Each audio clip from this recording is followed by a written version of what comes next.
السلام علیکم ورحمۃ اللہ وبرکاتہ۔ اسکرین پر جو دعا نظر آ رہی ہے،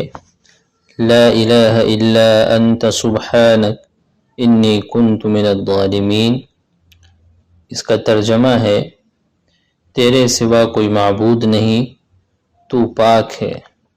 بے شک میں ظالموں میں ہو گیا۔ یہ دعا غموں سے نجات پانے کا اور بچنے کا ایک قرآنی اور نبوی نسخہ ہے۔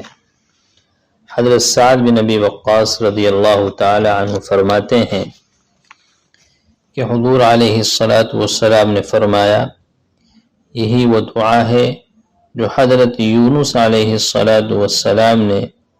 مچھلی کے پیٹ میں کی تھی، اور فرمایا سنو، جو بھی مسلمان کسی معاملے میں جب کبھی اپنے رب سے یہ دعا کرے، اللہ تعالی اسے ضرور قبول فرماتا ہے۔ اسی طرح ابن ابی حاتم میں ہے کہ کثیر بن سعید فرماتے ہیں، میں نے امام حسن بصری رحمۃ اللہ علیہ سے پوچھا کہ ابو سعید، خدا کا وہ اسم اعظم کہ جب اس کے ساتھ اس سے سوال کیا جائے اللہ تعالی قبول فرما لے، اور جب اس کے ساتھ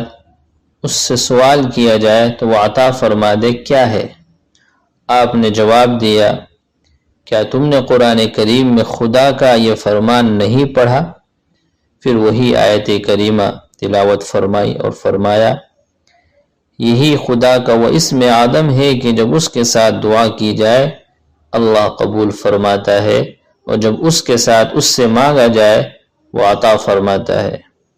لا الہ الا انت سبحانک انی کنت من الظالمین، یہ پڑھ کر دعا بھی کی جائے، اللہ تعالی دعاؤں کو قبول فرماتا ہے۔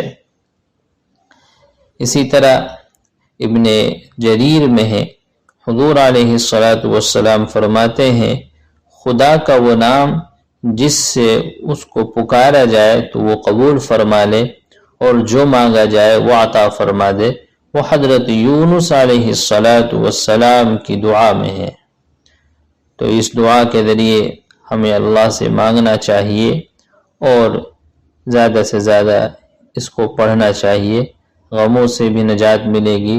رنج سے بھی نجات ملے گی، اور اللہ ہمارے دعاؤں کو بھی قبول فرمائے گا۔